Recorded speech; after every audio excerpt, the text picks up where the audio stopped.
Bonjour, Patrick Végétosphère. Aujourd'hui, la noix de beurre, une cucurbitacée absolument phénoménale avec des qualités gustatives incroyables. Si vous voulez en savoir davantage sur la noix de beurre, le doux beurre, c'est tout de suite sur Végétosphère. N'oubliez pas de vous abonner, n'oubliez pas le petit pouce bleu. Shall we begin?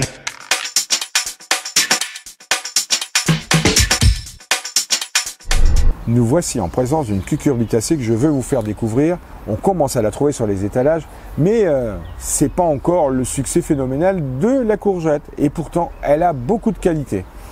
La butternut, on l'appelle aussi doux beurre ou noix de beurre. C'est une plante qui a des vertus gustatives absolument incroyables, qui est relativement facile à cultiver, comme toutes les cucurbitacées. Justement, on va essayer de faire les présentations rapides de cette famille absolument incroyable. Les cucurbitacées, ça peut être des melons, des pastèques, donc des fruits. Ça peut être du concombre, des cornichons. Là, le cornichon, ça sera un condiment. On peut trouver aussi des potirons, des pâtissons, des potimarrons, les bonnets de turc. On va trouver des courgettes rondes ou allongées, blanches, jaunes ou vertes, et des noix de beurre, des butternuts. C'est de ça dont on veut vous parler. Les courgettes et les courges, d'une manière générale, sont originaires d'Amérique centrale. Ce sont les Indiens d'Amérique qui ont cultivé d'abord les premières espèces quasiment à l'état sauvage. On ne les avait pas améliorées. Les Indiens d'Amérique centrale cultivaient ça pour en consommer la graine, la fleur et un peu la chair. On avait plutôt des courges assez réduites. C'est monsieur Christophe Colomb, en tout cas certainement ses acolytes, qui a découvert ça du côté de Cuba pour pouvoir la ramener en Europe. Les courges ont alors été à l'époque cultivées essentiellement pour être récoltées assez tôt et avoir une conservation hivernale qui leur permettait d'être appelées les courges d'hiver. D'ailleurs, par moment, on parle encore de courges d'hiver, à la différence des courgettes. Alors, par contre, c'est bien en Europe que tout s'est passé au niveau des variétés et des espèces qui se sont alors développées, où on a trouvé un choix de plus en plus important. Si on sait que Christophe Colomb a découvert ça du côté de Cuba, au niveau de l'histoire, on peut considérer que Jacques Cartier a été un instigateur assez sérieux pour, en 1535, ramener des graines de courge en France en particulier. À la cour du roi, on avait un certain monsieur qui s'appelait Duchesne. Il a écrit un bouquin qui s'appelait L'histoire naturelle des courges. On était en 1786. Un peu plus tard, Charles Naudin, vers 1860, a commencé à distinguer différentes variétés, différentes espèces de potirons. On est toujours dans la grande famille des cucurbitacées et plus particulièrement dans ce qu'on appelle communément les courges. On met de côté les concombres ou les cornichons qui ont une origine plutôt asiatique, alors que là on est vraiment sur des plantes qui nous viennent d'Amérique centrale. Le nom butternut et cette plante à succès dont je veux vous parler, c'est une invention, c'est un croisement que monsieur Leggett a essayé de mettre au point vers 1944. Donc c'est très récent dans l'histoire horticole et dans notre histoire à nous, 1944-45. Voilà le butternut découvert, identifié. Et le nom, c'est tout simplement parce qu'il a trouvé que cette plante avait à la fois la douceur d'un beurre et un goût de fruit à coque, un goût de noisette, de châtaigne. C'est bien la particularité et l'identification du butternut. Alors, pour ce qui est de la multiplication des cucurbitacées et plus particulièrement des noix de beurre, des butternuts, comme la plupart des cucurbitacées, c'est pas la peine de vous presser à semer en janvier ou en février. Ça ne sert à rien du tout parce que vous allez avoir une plante qui va à l'intérieur s'étioler, qui va prendre de la place et qui ne pourra pas être installée au jardin, en tout cas pour ceux qui habitent le nord de la Loire, avant fin mai, voire début juin pour les semis qui pourraient être faits en place. Donc on peut semer ça en godet, surtout pas dans une terrine de semis avec un repiquage parce que c'est une plante dont les racines détestent le repiquage au risque de les perdre. Mettez-les tout de suite dans des godets, dans des pots, et vous aurez une plante qui supportera alors la transplantation dans le jardin. Là j'ai fait quelque chose de particulier, j'ai mis mon butternut dans un pot plus grand pour pouvoir vous le présenter, mais je n'ai absolument pas touché à la racine. Et c'est ce qu'il faudra faire, et c'est ce que vous devez faire une fois que vous avez acheté ou semé vos butternuts. On prend la motte, on ne touche pas aux racines et on plante avec un bon petit terreau et on arrose abondamment. Ça, c'est vraiment l'exigence particulière. Semis, je répète, mars voire avril. Et il est possible aussi de les semer en place. Donc là, les semis en place qui permettent d'avoir des plantes très intéressantes parce qu'elles ont une vigueur que n'ont pas celles que vous venez d'acheter et que vous transplantez. Parce qu'il y a un arrêt de végétation, quoi qu'il advienne, il y a un arrêt de végétation. Alors que le semis en place, même s'il est très tardif, va générer une pousse linéaire et une plante qui va être beaucoup plus vigoureuse. On le constate à chaque fois qu'on fait cette expérience entre un plant acheté ou semé à l'intérieur et un plant que vous avez laissé, une graine que vous avez laissée dans le jardin et qui va lever. On va dire, mais elle est en retard. En quelques semaines, on ne verra plus la différence entre le butternut ou la cucurbitacée que vous avez planté, qui venait d'un pot, et celui qui est venu semer dans le jardin fin mai, début juin. On a parlé du semis, de la multiplication, il n'y a pas d'autre moyen, hein. C'est vraiment la graine, il n'y a pas 36 solutions. Les butternuts, comme les courgettes et toute autre courge, vont être plantés dans des jardins où la terre est profonde, humifère, fraîche. S'il y a un compost pas très loin ou, je dirais, un vieux fumier que vous avez à la ferme, c'est vraiment approprié parce que ce sont des plantes qui aiment un terrain riche et les terrains humifères sont vraiment prédisposés pour avoir de nombreuses courges ou courgettes ou butternut. La particularité d'une culture de butternut par rapport à une courgette, c'est que c'est une culture lente. Vous allez installer en mai, juin vos butternuts dans le jardin. À la différence d'une courgette qui va vous donner des fruits un mois après ou un mois et demi après, le butternut va fleurir presque en même temps que la courgette, avec ce feuillage un peu poilu, dufteux. D'ailleurs, il y a un bruit spécifique, j'essaie de vous le faire entendre. C'est un moyen de le distinguer, hein, parce qu'une cucurbitacée, il n'y a rien de plus compliqué de distinguer une cucurbitacée d'une autre. Tant qu'on est au stade cotylédonaire, c'est-à-dire les deux premières feuilles, c'est impossible. Ensuite, on peut voir des différences. Et là, on a une différence parce qu'on a un feuillage qui fait du bruit. Ça, c'est typique, c'est spécifique à notre butternut. Si les floraisons interviennent très tôt, hein, à peu près en même temps qu'une courgette, on peut optimiser, on peut maximiser la production de fruits. Oui, il n'y a rien de plus simple que d'observer les fleurs sur une cucurbitacée, n'importe laquelle. Vous aurez des fleurs mâles et des fleurs femelles. Sur la fleur mâle, on a un pistil normal, une floraison banale. Alors que sur la fleur femelle, on a déjà à l'arrière-plan des pétioles, on va distinguer le futur fruit, qui n'est peut-être pas encore pollinisé, mais il est déjà présent. Quand vous avez une courgette ronde, vous la voyez, vous avez un petit pois derrière.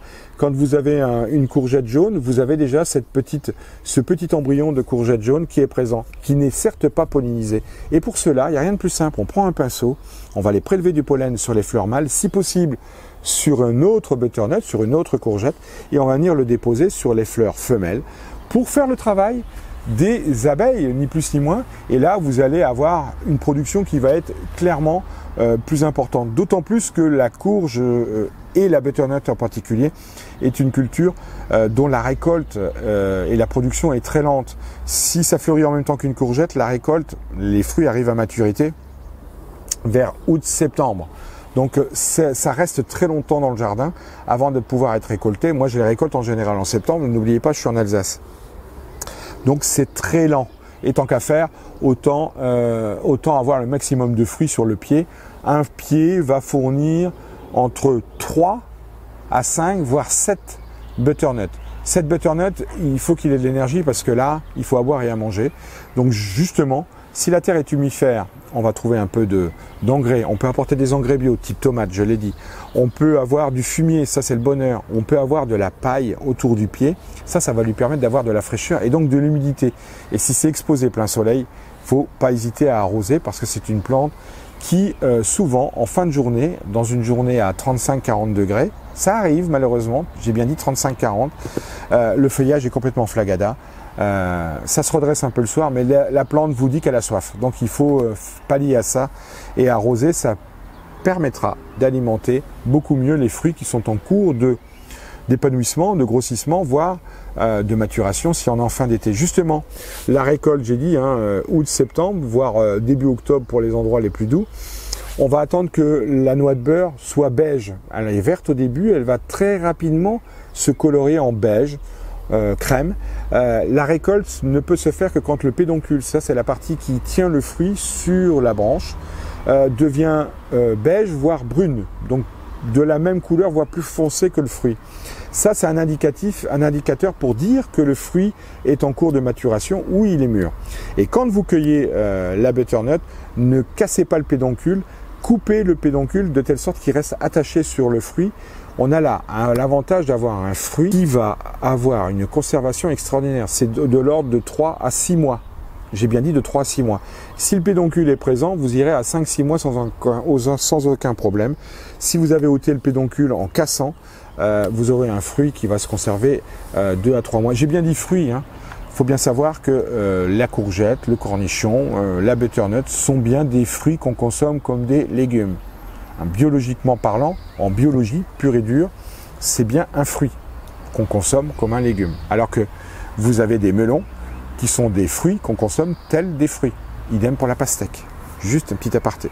Les parasites, maladies sont assez communs. On va trouver au moins des limaces qui vont venir très rapidement se délecter des courgettes que vous avez dans votre jardin. Les feuillages de courgettes sont particulièrement intéressants pour les limaces et les escargots. Donc là, moi j'ai mis un peu de ferramol, de fer, qui est le moyen dissuasif pour malheureusement se séparer des limaces, hein, mais en tout cas c'est un feuillage qui est apprécié. Ensuite on a du puceron et je m'aperçois que là j'ai 2 pucerons noirs qui se promènent quelque part pas loin de la future fleur.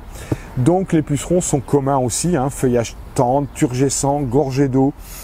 Un mets remarquable pour nos amis les pucerons qui peuvent être noirs, verts. C'est ceux qui vont proliférer sur la noix de beurre. En termes d'alrode aussi, on peut avoir des alrodes qui vont attaquer sur juillet-août. L'alrode, c'est la mouche blanche qui, elle, s'attaque aux plantes au milieu de l'été, après une forte période de chaleur. Les alrodes, pour information, sont des petites bestioles qui, jadis, étaient vraiment limitées aux cerfs, à la production, à la multiplication au nord de la Loire. Dans le sud, on les trouvait dehors. Et depuis une trentaine d'années, on a maintenant des alrodes qui sont dans les jardins jusqu'au nord de la France sans aucun problème. Si ça, c'est pas la preuve qu'on n'assiste pas à un réchauffement climatique, je ne sais plus quoi dire. On peut trouver aussi des acariens. Les acariens sont pas des insectes, ce sont des petites araignées qui vont couvrir le feuillage et le feuillage va se gaufrer. Ça c'est plutôt l'indication d'une période de sécheresse parce que l'acarien déteste l'eau et l'humidité, donc il va attaquer le feuillage pendant la saison sèche, pendant la saison où normalement la plante est en train de produire des fruits, en tout cas de les faire grossir. C'est très embêtant l'acarien, dans tous les cas, que ce soit du puceron ou de l'acarien ou de l'alrode, il n'y a guère plus que la possibilité de traiter avec des produits bio, à base d'huile de colza notamment, qui vont avoir cet effet curatif, net, clair et précis. Voilà, pour les maladies, écoutez, il y a une maladie classique, c'est l'oïdium, ce qu'on appelle aussi le blanc, hein, on peut l'appeler le blanc du rosier, mais en l'occurrence le blanc. C'est naturellement présent en août-septembre. Quand les nuits redeviennent plus fraîches, qu'il y a une différence de température, le blanc, qui est vraiment la manifestation d'une maladie par temps humide, se développera naturellement sur la fin de vie de vos cucurbitacées. S'il se développe en juin, juillet, août, comme on a pu l'avoir en 2021, c'est parce qu'on a trop d'eau, trop d'humidité. Donc là, on peut utiliser du soufre pour avoir et pour limiter le développement de ce mycélium, de ce champignon, qui peut hypothéquer une récolte, hein, clairement. L'utilisation des butternuts, alors butternut est une courge comme une autre, donc toutes les fleurs sont comestibles sur les courges, les courgettes. Donc on peut faire des beignets avec des fleurs de courgettes, ça pose pas de problème. On peut consommer les graines, il faut le savoir, les Indiens le faisaient, il n'y a aucune raison. Aujourd'hui on peut griller des graines, d'ailleurs on trouve des graines dans le commerce qu'on peut mettre dans certaines farines pour faire du pain, mais on peut aussi consommer la graine, grillée, salée. C'est un impératif comme le tournesol, hein, qui est très consommé du côté de la Turquie et des pays méditerranéens. Eh bien il n'y a pas de raison, on peut le faire aussi. Mais évidemment, l'intérêt majeur premier d'un butternut, c'est sa chair, son goût. Comme le disait Monsieur Leggett, qui a été la personne qui a identifié et probablement inventé cette variété, déposé cette variété dans les années 40-50, un goût de noisette, un goût de beurre, une douceur à toute épreuve. C'est une plante, c'est un fruit qui s'épluche très facilement. Je peux vous rappeler que quand vous avez un potimarron, un potiron côtelé, c'est très compliqué et c'est très difficile de l'éplucher proprement. C'est en général quelque chose qu'on demande au mari parce que c'est franchement difficile. Eh bien, la noix de beurre, le butternut, c'est plat, c'est lisse et ça s'épluche très facilement avec un économe. Et une fois que vous l'avez ouvert, je vais vous mettre quelques photos, il y a énormément de chair. Les graines sont réduites à une petite poche qui n'est pas très importante, ce qui fait qu'on a beaucoup plus de chair. Et en termes d'utilisation, moi je l'utilise essentiellement pour faire de la soupe. On a de la soupe tout au long de l'hiver. On peut faire de la purée, parce qu'une purée de butternut, c'est quelque chose d'exceptionnel. On peut aussi faire des petits dés cuits au four. On a là un peu quelque chose qui est semblable à la patate douce en termes de cuisson et c'est vraiment excellent. Et après, il y a une multitude de recettes, je ne vais pas les étaler là, mais c'est vraiment une plante très intéressante. Au niveau de la conservation, c'est 3 à 6 mois. 3 à 6 mois. Surtout si vous avez laissé le pédoncule, vous allez garder ça tout au long de l'hiver. Vous récoltez, je rappelle, début septembre, mi-septembre, voire octobre pour les dernières. Et vous en aurez encore au mois de mars à la cave, à condition d'avoir la bonne température et d'avoir conservé le pédoncule qui est une garantie de conservation et le fruit ne va pas pourrir. Tout au plus, il va se nécroser un peu à certains endroits au bout de 6 mois quand même. 6 mois j'ai dit. Donc c'est facile à conserver. Au niveau des variétés, il y a pas mal d'hybrides. Il y a quand même certaines marques qui proposent la butternut type, sans hybride, sans F1. Alors, il faut quand même que j'attire votre attention. Si vous voulez récolter les graines et ressemer, ne prenez que la butternut type. Surtout pas la Waltham butternut qui est un hybride F1 et d'autres variétés qui existent maintenant sur le marché, car les hybrides F1 ne permettent pas de ressemer. En tout cas, vous pouvez, mais vous n'obtiendrez pas la même butternut l'année du semis. Vous obtiendrez un espèce de mélange innommable avec des plantes qui ne ressemblent pas au butternut. Vous êtes plus près des coloquintes en termes de récolte que de la butternut originelle. Donc là, privilégiez vraiment pour récolter les graines la butternut type, pas la Waltham et toutes les hybrides F1 qui ne permettent pas de récolter les graines. On a une perte évidente. Voilà pour une plante, un fruit exceptionnel qu'on consomme en légumes, en purée, etc. La butternut, si vous aimez le butternut, voilà. En résumé, la butternut, une plante exceptionnelle avec un fruit savoureux, exceptionnel, une conservation incroyable. Quelque chose que vous devez avoir dans votre jardin, ça fait 1,50 m en tous sens, c'est pas très envahissant et c'est particulièrement intéressant en termes de production. N'oubliez pas de vous abonner, n'oubliez pas le petit pouce bleu. Je vous dis à très bientôt pour d'autres. Prenez soin de vous. Shall we begin?